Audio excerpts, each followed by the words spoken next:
તો પરિવારજનો દ્વારા હોબાળો મચાવવામાં આવ્યો છે અને ડોક્ટરને ધક્કે ચડાવવામાં આવ્યા છે। મામલો વણસ્યો અને તાત્કાલિક પોલીસની ટીમ ઘટનાસ્થળ પર સુરતનો બનાવ જ્યાં સાઈ પોલિક્લિનિક હોસ્પિટલમાં હોબાળો સારવાર લઈ રહેલા દર્દીનું મોત થતા હોસ્પિટલમાં તોડફોડ કરવામાં આવી। તબીબની બેદરકારીથી મોત થવાનો પરિવારજનો દ્વારા આક્ષેપ લગાવવામાં આવ્યો છે।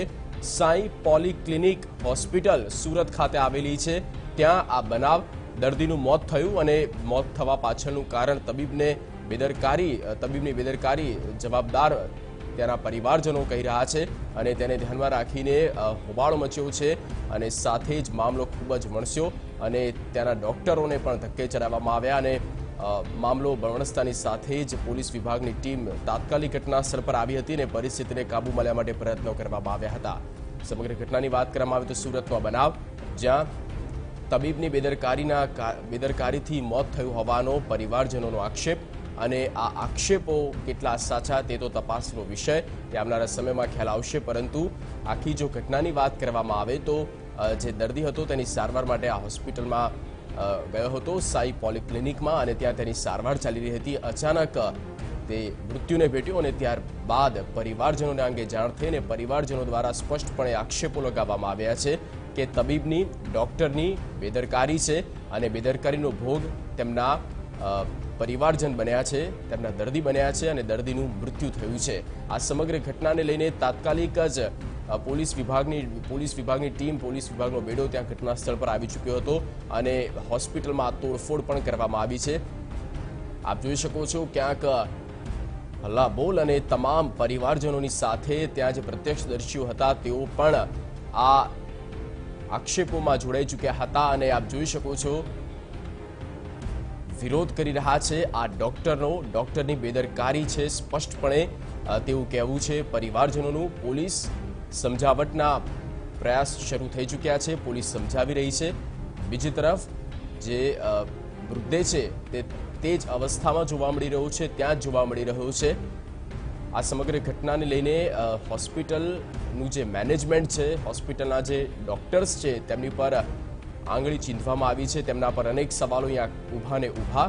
આખરે તથ્ય શું છે તે તપાસનો વિષય, પરંતુ જે દ્રશ્યો સામે આવ્યા છે તે દ્રશ્યો પરથી સાફ થઈ રહ્યું છે કે પરિવારજનો જે છે તેઓ લડી લેવાના મૂડમાં છે અને તબીબની બેદરકારીના કારણે જે તેમના પરિવારજન મૃત્યુ થયું છે આખરે હવે પોલીસ સમજાવી રહી છે અને આ સમજાવટનો દોર શરૂ થઈ ચૂક્યો છે। મામલો થાળે પાડવા માટે કાયદો વ્યવસ્થાની સ્થિતિ જળવાઈ રહે, કોઈ અઘટિત ઘટના ન બને, મામલો વધારે ન વણસે તે માટે થઈને હાલ તો પ્રયાસો થઈ રહ્યા છે। પોલીસની ટીમની સાથે અનેક ટીમ ત્યાં હાલ ઉપસ્થિત છે। આપ જોઈ શકો છો તેના દર્દી જે મૃત્યુને ભેટ્યો છે તેમના જે ફેમિલિયર છે, પરિવારજનો છે તેઓ જાણે આક્રંદમાં છે અને હાલ આક્રંદની સાથે જ આક્રોશના માહોલમાં પણ જોવા મળી રહ્યા છે અને સ્પષ્ટપણે આક્ષેપ લગાવી રહ્યા છે કે હોસ્પિટલના જ તબીબના કારણે તેમના વાલસોયાનું મૃત્યુ થયું છે અને તેમના પરિવારજનનું મૃત્યુ થયું છે। સાઈ પોલિક્લિનિક સુરત ખાતે આવેલી છે આ હોસ્પિટલ અને ત્યાં દર્દી સારવાર લઈ રહ્યો હતો અને એકાએક તબિયત લથડી અને ત્યારબાદ મૃત્યુને ભેટ્યો। જોકે તપાસનો વિષય પોસ્ટમોર્ટમ થશે કે કેમ, આખરે પોલીસની ટીમ ઘટના સ્થળ પર છે। આપ જોઈ શકો છો હજારોની સંખ્યામાં ત્યાં લોકો ઉપસ્થિત છે અને આક્રંદનો માહોલ પરિવારજનોમાં સ્પષ્ટપણે જોવા મળી રહ્યો છે અને આ આક્રંદની સાથે આક્રોશના મૂડમાં, લડી લેવાના મૂડમાં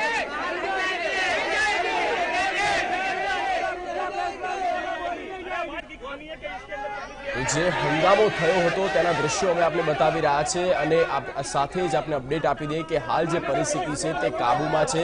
પોલીસે મામલો થાળે પાડી દીધો છે અને જે મૃતદેહ છે, જે ડેડ બોડી છે તેનો સ્વીકાર તેના પરિવારજનો દ્વારા કરી લેવામાં આવ્યો છે। TV9 એક્સક્લુઝિવ આ દ્રશ્યો બતાવી રહ્યું છે કે આ પ્રકારની ઘટના સુરતમાં જ્યાં સાઈ પોલિક્લિનિક હોસ્પિટલની તબીબની બેદરકારીના કારણે આ ઘટના બની હતી, જોઈ શકો છો આ ઘટનાને લઈને હાય હાયના નારા પણ લાગ્યા હતા અને પરિવારજનોમાં એક શોકનો માહોલ, આક્રંદનો માહોલ અને તમામ ત્યાંના જે આસપાસના જે લોકો હતા તેઓ પણ આવી પહોંચ્યા હતા અને હોસ્પિટલની જે કામગીરી છે, જે નબળી કામગીરી છે, તેમની જે નિષ્ક્રિયતા છે, તેમની બેદરકારી છે, તે બેદરકારી પર તેમણે આંગળી ઊભી કરી હતી અને ઘટનાને લઈને હાલ પોલીસની ટીમને જાણ કરી દેવામાં આવી હતી। પોલીસે તમામ પરિસ્થિતિને કાબૂમાં લઈ લીધી છે।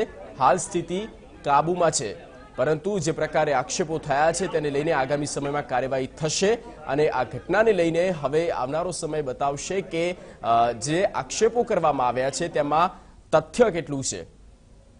TV9 એક્સક્લુઝિવ આ દ્રશ્યો બતાવી રહ્યું છે અને જ્યાં આ પરિસ્થિતિ વણસી ત્યાં એકાએક તોડફોડ પણ થઈ ચૂકી હતી। વાગણ ટાઈમમાં આવ્યો હતો એવી રીતે મને ખબર પડી 9:15 ટાઈમમાં। તો જ્યારે પેશન્ટ આવ્યો ત્યારે છાતીમાં પુષ્કળ દુખાવો હતો અને ગઈકાલથી હતું એવી રીતે પેશન્ટની કમ્પ્લેન છે। જ્યારે પેશન્ટને ડૉક્ટરને ફોન કર્યો સ્ટાફે કે ભાઈ આવો પેશન્ટ છે અને સિવિયર કમ્પ્લેન છે, તમે ક્યાં આવો છો? તો ડૉક્ટરને કીધું કે મારે ટાઈમ લાગશે અને પેશન્ટને સિવિલ હોસ્પિટલ યા કાર્ડિયક હોસ્પિટલમાં મોકલાવી દો। તો સિસ્ટરને પેશન્ટને કહી દો કે સિવિલ હોસ્પિટલ જાઓ। તો પેશન્ટ સિવિલ હોસ્પિટલ या કાર્ડિયક હોસ્પિટલમાં જાઓ, એ અમારે અહીંયા ટ્રીટમેન્ટ થશે નહીં। પેશન્ટ બહાર બેસ્યો, પછી બી પેન ચાલતું હતું તો એના મિસેસને કીધું કે એક ઇન્જેક્શન, પેશન્ટના સગાવાલાને કીધું કે જ્યાં સુધી અમારા રિલેટિવ આવે ત્યાં સુધી ઇન્જેક્શન મુકાવી દો। તો એને દુખાવાનું ઇન્જેક્શન મૂક્યું છે અને દુખાવાનું ઇન્જેક્શન મૂકેલું કાગળીઓ પણ એમને લખીને આપ્યું છે। તો પેશન્ટ બહાર બેસેલો હતો, એમ્બ્યુલન્સ 108 મંગાવી હતી, પેલી બીજી પણ રિક્ષા કા। તો આ સ્પષ્ટપણે કહેવું છે તેના મેનેજમેન્ટનું અને હાર્ટનો પ્રોબ્લેમ હતો આ દર્દીને, માટે તેઓ સારવાર માટે આવ્યા હતા પણ તેમની સારવાર જે છે ત્યાં પૂરી થઈ જતી હતી અને વધારે પ્રોબ્લેમ દેખાતો હતો, માટે તેઓને આગ્રહ કર્યો કે તમે સિવિલ હોસ્પિટલમાં અમને લઈ જાઓ।